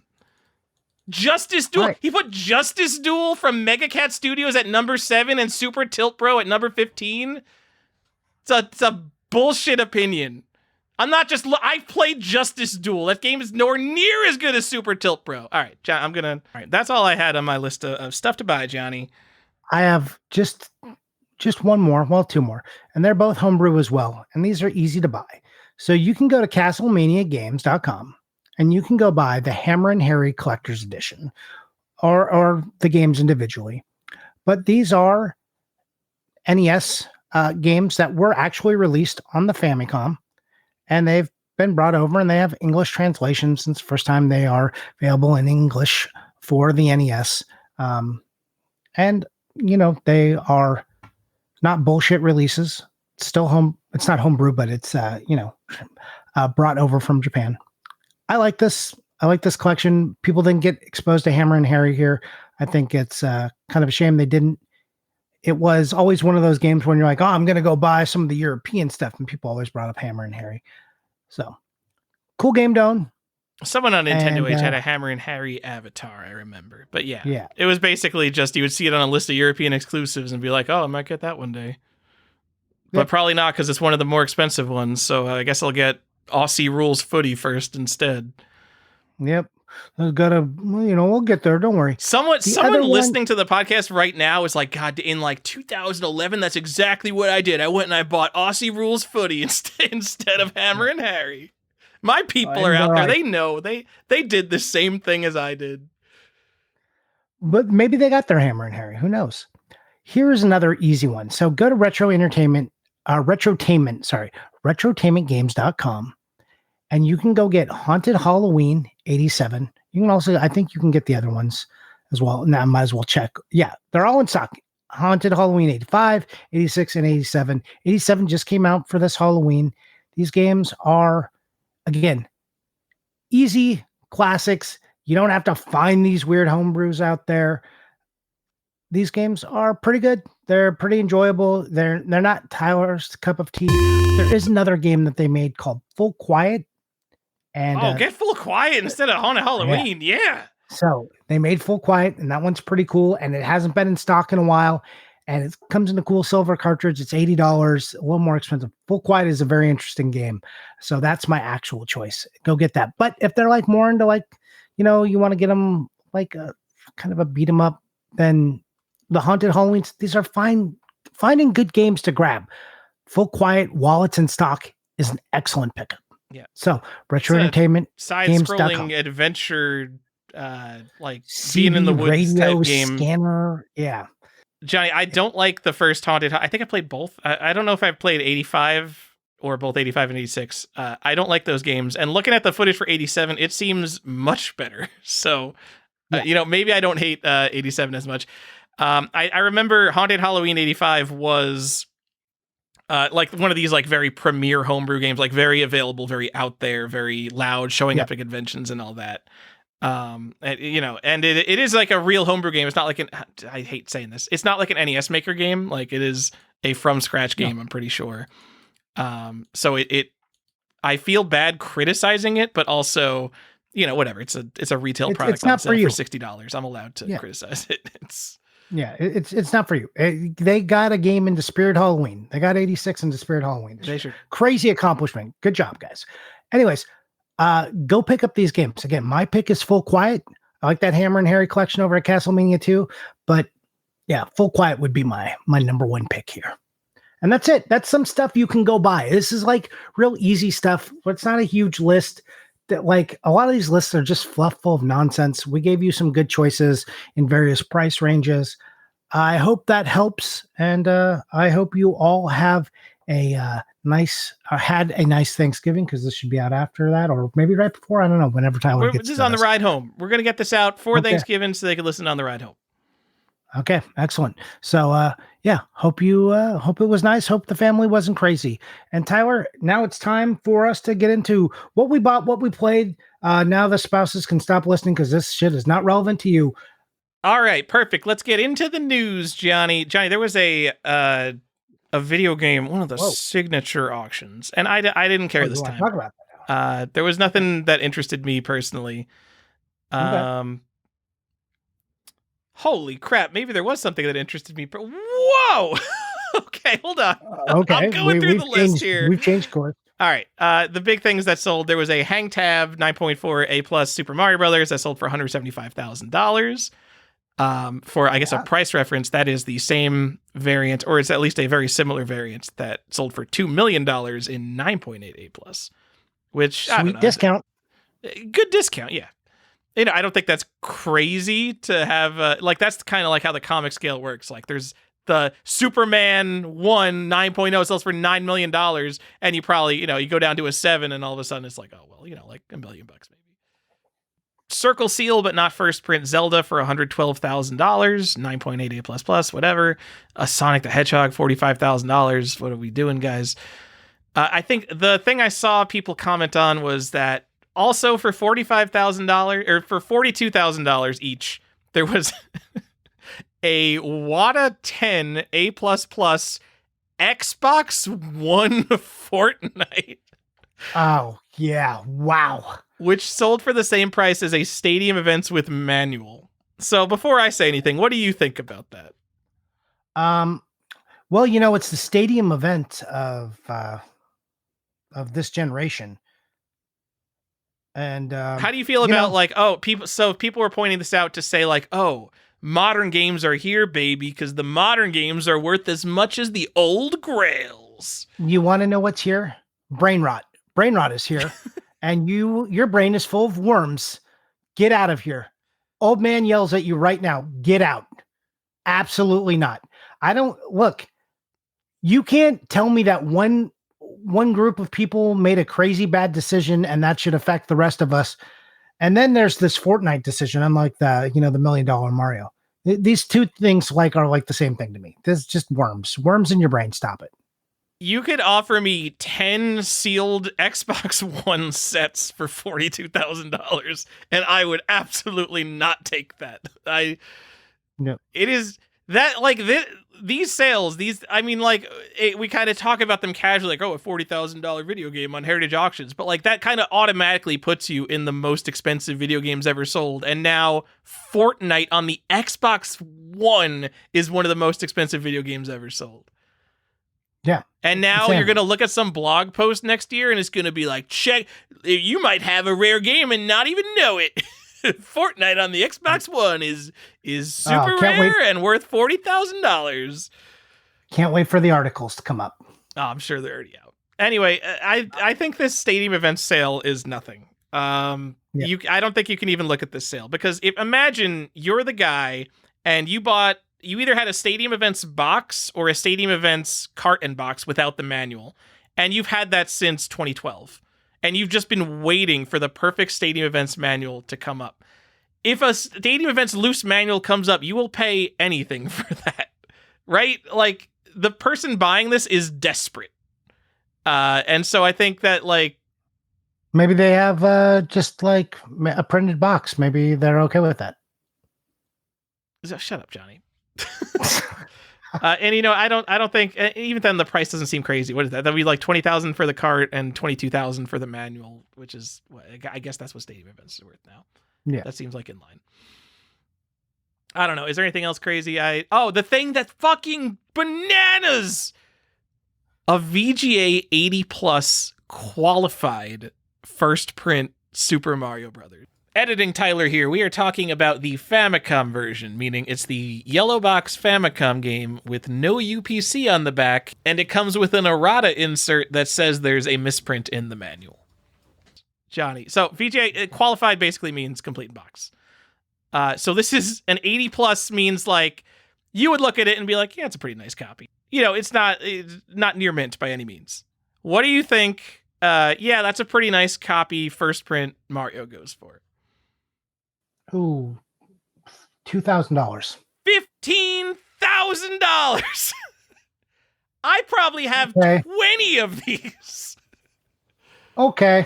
Because I'm buying these up looking for PCBs. These go for $100 to $300. Unless I'm really out of touch with Yahoo, they go for $100 to $300, I think. And then there was a bunch more stupid video game stuff that sold for high prices because it was we got another price point here, Johnny. I'm sorry, I haven't gone through any of these. I wasn't interested in anything in this auction. I get more interested in the ones where there's something I think I might feasibly have a chance to win. Xbox One Fortnite 9.8 A++, not the 10. What does that go for? $2,000. $11,250. So you get a cool $30,000 discount for missing the 10 there. You take those. Yeah. This is just the thing. I understand that in some theoretical sense, there should be a difference between a 10 and a 9.8. You take them out of their graded cases. Those are the exact same game. There's zero difference. That could have been, it could be graded before lunch and graded after lunch. Yeah. One's in the old WATA case and one's in the new WATA case. So you gotta start thinking oh, how many 10s were they given around then? Oh my, there's more stupid bullshit. Man, this auction was full of stupid bullshit. I'm sorry I'm getting so excited here. Johnny, Poop Slinger WATA 10 for $9,000. Oh, that sounds like a deal. Also, I just want to say, everyone who thought Poop Slinger was going to be the modern grail, you've been outshone by Fortnite. Fortnite 9.8 worth more than a Poop Slinger 10. Also, Poop Slinger 10 is fucking crazy because that game was shipped in a bubble mailer. So... I mean, props to the Poop Slinger guy who got a 10 from fucking limited rare games. That's actually kind of impressive. How much do you think a copy of Poop Slinger is nowadays? $4,000. I don't know. What does a Poop Slinger cost? What if I told you I could get you a copy of Poop Slinger right now for $1,600? Hey, all right. Don't buy that. There was one that was $1,000 and I almost bought it. I thought about it. I was like, should I buy this? And then I went, I mean, you shouldn't, but if for some reason you're like PS4 set collecting or you're getting like obscure rarities, $1,000 feels right for Poop Slinger. I realize that's a dumb thing to say about a game that came out less than 10 years ago and sold for like $40, but it has the clout behind it, I think, to be remembered from its era as one of the dumbest things that came out that era. So the problem is until whoever made it releases the other 900 copies or, whatever. So I will say, just because we've talked about it before, but the original limited rare Poop Slinger mailer with no game is still available. It's probably been 2 years since we've talked about this mailer, but it's down to $400 and you can get it on eBay right now or best offer. Dude, I'm rooting for you, mailer. Come on. Like, go get the mailer with your Poop Slinger. Who has that? Look, if you get Poop Slinger, there's a lot of different copies of Poop Slinger and the prices are all over the place. Someone's got a 10 up here for $75,000. They might have been disappointed in this auction. 9.8 for 24,000. Got 9.6 for 17, 15,000, another 9.8 for 10,000. Oof.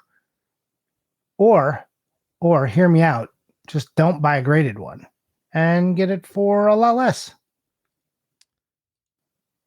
That's a good idea because you don't need a graded Poop Slinger. It's a novelty. It's a fucking novelty. What are we doing grading Poop Slingers? Yeah. All right, Johnny. I have the best Poop Slinger that exists. Do you want me to get you a question? I would love a question, and I would love to talk about what's the best thing we saw in the Discord this session. All right. Well, what's the best thing you saw, Johnny? Ooh, so I know we both love a nice Super Metroid. So Tucci, look, come on, man. You know what you were doing. You just wanted to get your name out there, so you bought a super nice Super Metroid, and it is really nice. I like it a lot. Looks good.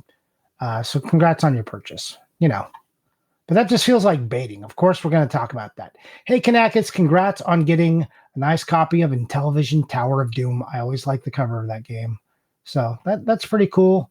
And then, Tyler, let's talk about Cozy picking up a really nice copy of Half-Life. A really nice first print copy of Half-Life, Johnny. Yeah, big box PC. Oh, it's so good. And did Cozy just play that? Someone just played it. Yeah, I think it was him. He just said he just played it and was like, this game is great. Yeah. I just finally played it. Yeah. I fucking love that. Man, I love playing like a 30-year-old game. Like going back to like a Final Fantasy VII or something and you've just never played it and you play and it's like, oh, damn, everyone was right. This is fucking good. Yeah. Oh, it's the best feeling. It's like I'm in on the club. Yep. It's how I felt with Undertale because I played Undertale super late and I'm like, oh, man, I get it. The stupid kids weren't wrong about this one, and they're wrong about everything, but for once they were right. All right. So, yeah, that's the best thing I saw. You have anything else to add to that? No, Tucci makes me like physically jealous with everything he posts because he's going for all like the 9.5 out of 10 like all-time classic stuff. So the other thing he posted was like Donkey Kong Country with like the shrink wrap and everything mint condition, all the inserts. Doing it right. He's doing it as we suggested. He's doing what we suggested. Like I shouldn't be searching for whatever my save searches are for fucking Apple II flight simulators. Like I should be going and getting the good stuff while it's available like he's doing. I wish we took our own advice and were Tucci. Yeah. I want to be him. That's all I gotta say. I want to be him. Okay. Johnny, my question. Clearvis asks, if you only collected for games you actually play, what would you collect and how? Like card only, CIB sealed. That's the question. If I only collected games I played, so that's how I started. That's an easy question. So when I initially started, I was like, I'm going to go buy all of the games I beat. And here's what I did first. I went and I bought carts. And then I felt disgusting when I looked at those carts and I was like, no, this is wrong, especially for the RPGs. I'm like, I want everything. I want the box. I want the manuals. I want all those maps. And I went back and I started to do that. So I would probably look exactly as I do now. And then it would spiral out of control. And I would start, researching stuff and learning stuff. And, it would just spiral out of control into then suddenly owning over 10,000 games. And well, you're going to play, you got to play 10,000 games to own 10,000 games though. I know, but I'm just saying how it would start was me just buying those and then it would spiral out of control. It doesn't last. The problem is I like games too much. And then you're like, I want to learn about these games.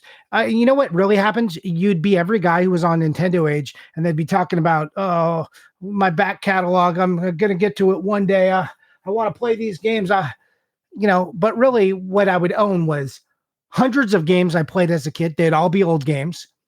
And then like the 2 or 3 games I can afford to play time-wise, not money-wise, but like with my actual adult time. And that's what it would be. And there would be this big gulf of like all these old games and then this trickle of games. And I would just have the edition that was looked cool or was available when I bought it. All right, I'm beating the system here. I mean, I primarily play PC games that don't have a physical copy, so that would be hard to collect. But I want to collect, and I have played a ton of NES games. In terms of old games, I played the most NES games, Johnny. I would start a YouTube channel, like one of these guys, like this is a very common thing, like I'm going to beat every NES game. There's a video game stage thread on it right now. There's a guy who's going through Ikari Warriors, which is arguably the hardest NES game. And I would be one of these guys, and every time I beat the game, I would go buy a nice complete box copy of that game, and then I'm allowed to collect NES, which is what I want to collect anyway.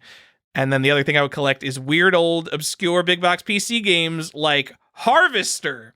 We talked about Harvester, right? Oh man, Harvester. Yeah, Harvester is so good. It's like it's like a $400 to $250 to $400 big box PC game. Guys, you don't have Harvester. Yeah. Go get a copy of Harvester. Whether you buy a $400 big box or whether you buy it for $1 on Steam, go play a true cult classic of gory, weird adventure games. With a message, question mark? Yeah. It's kind of one of those things like, I don't know, like the first thing that comes to mind is Beavis and Butthead, where it's like, yes, it has a message, but it is also genuinely very stupid. Yeah.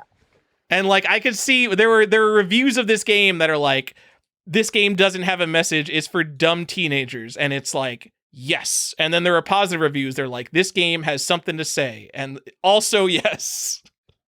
Yeah, I mean it was made in response to the video game, the ratings trial that, Night Trap, everything, that whole famous event that we reference sometimes on this podcast, it was made in response to that. So it does have a message, but also that message is like, oh, whatever. Get shot by a kid on your doorstep in the first 2 minutes of the game and enjoy. Go get your set of games that have been brought up in the United States Congress. That's got to be a really small set. Yeah. Also, did Rayplay get mentioned in Congress? That'd be a rough one to own, I think. Oh man, did it get mentioned? Did Rayplay have like true physical editions that were released in the US? No, definitely not in the US, but I bet in Japan you could get it. Yeah, if you don't know what Rayplay is, then congrats. It absolutely has a physical release in Japan. Go get it. I don't know why I even asked, because it was of the era where games had physical releases. So yeah. Guess what, Johnny?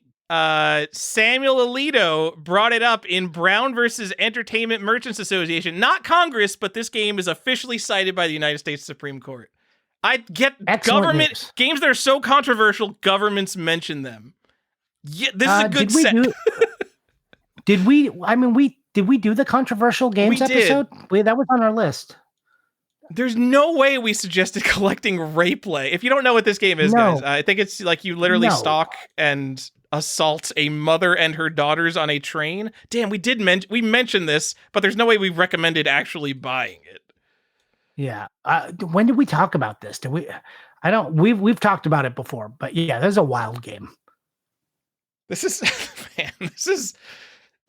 This is the most disturbing safe for work cover of a video game I think ever. I'm sorry, guys. I know we're on the, maybe like skip ahead 1 minute if we're still in the family car ride. It's a mother hugging her daughter on a train, like fully clothed and everything. And then you're in the first person view and you have the two creepy hands reaching towards them. That's the cover of this video game. And people are going to look at this on the shelf and be like, oh yeah, I'd like to really embody this character. Yeah. When can I play him? Oh yuck. God. Oh, let's have a palate cleanser, Johnny. What are you buying and what are you playing? Oh, wait, Tyler, did I get? What am I buying? That was our question. Yes. Okay. What are you buying? What are you playing? Unless you have more questions. No questions. I had to talk about Rayplay. It has killed the vibe.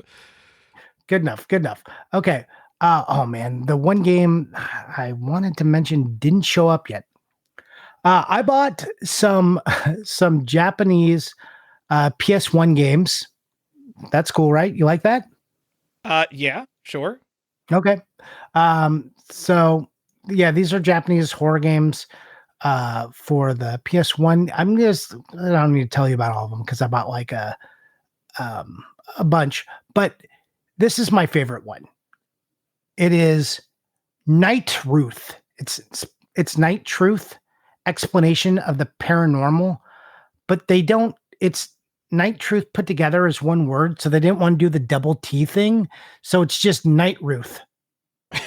All right, I mean, sure. I just laugh when I see it because I'm like, Night Ruth. Yeah, Night Ruth. Explanation of the paranormal. Otagiriso. So classic Japanese sound adventure, sound novel. I also, Tyler, bought Haunted House for the PS5.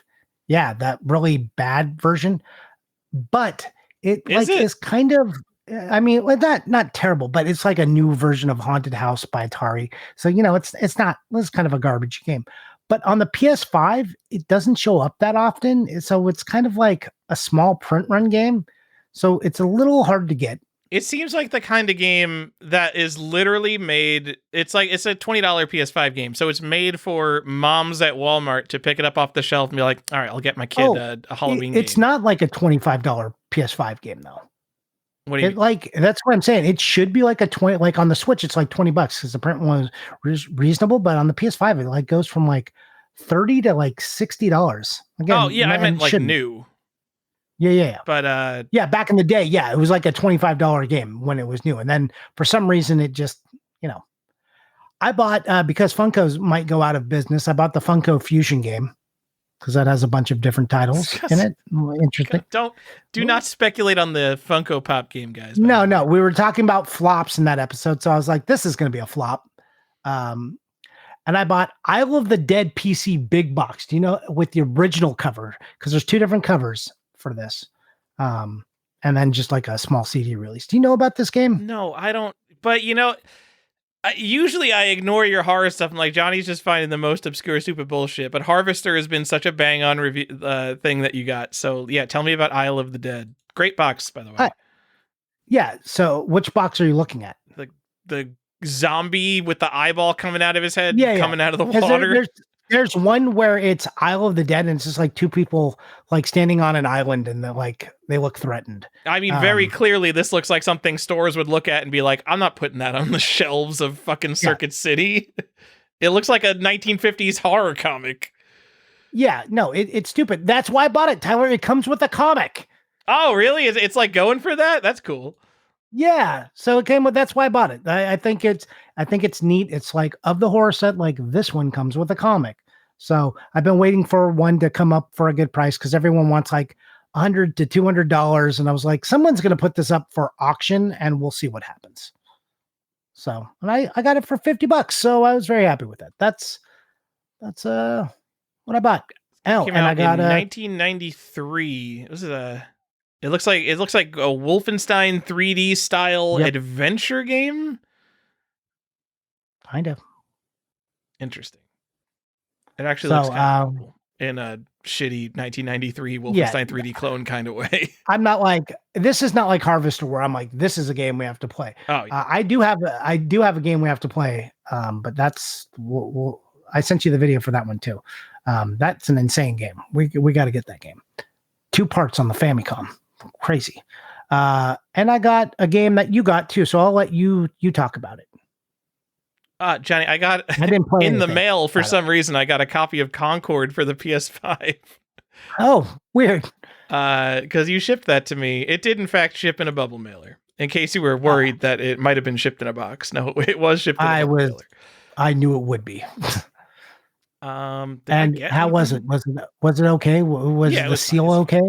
It's not damaged. I wouldn't grade it, but I wouldn't grade it anyway. Okay. We both have a copy of Concord now. Hooray. Merry Christmas, Tyler. Thanks, Johnny. And I don't think I bought anything. I think I've just been playing. I'm playing Minecraft and Astroneer. Astroneer's another. It's a stupid game. You like build a base on a planet, and it's just like it's all grinding. I don't know, man. Minecraft had something. Minecraft dumped you in a world, and it's just like, I don't know, you're here, go, you got to just figure out what's going on. Just go have some fun. And Astroneer, it's the same kind of like, oh, you got to craft a base and stuff, but it's one big like laundry list of chores, and it just build the next thing, gather this resource, build the next. I just want to build a house of dirt, you know? I do. So I have not been playing any Minecraft, but you know what I have been doing, Tyler? I've been judging a lot of Minecraft competitions. That sounds excellent. Are they perhaps competitions with 5-year-old children making cool Minecraft stuff? They're 6 and 8, and also my wife. He gets my wife to play with them, and I have to judge. So that they will create a stipulation, and they have to go build, and then I judge who did the best. I would do anything to be a part of such a familial competition, Johnny. Tyler, you can be. I want to be invited to the Minecraft competition. Also, keep in mind, you're talking to someone who plays an old version of the game specifically because everything you make in beta Minecraft looks like garbage, which is the only thing I know how to build is things that look like garbage. So that's why I play the old version of the game. When you come over for the CQ sleepover this year, my son will be happy to show you some Minecraft. Okay. He will be like, Dad, can Tyler borrow Mom's iPad so we can both play Minecraft? And I will say yes. Oh my God. He's doing it on like an iPad with like touch controls. Oh yeah. Oh, like that sounds like torture to me, but I know that since he grew up with it, he's just like, oh yeah, touch controls. That's just how things work. Yeah. Yep. It's wild. So that's it. That's what we bought and we played. That's it, Johnny. Okay. So if you want to be part of these questions and you want to hear what we maybe post stuff on our Discord, you can get to that Discord by joining us on our Patreon. So that's patreon.com/collectorsquest. It's $4 or $5. I don't know.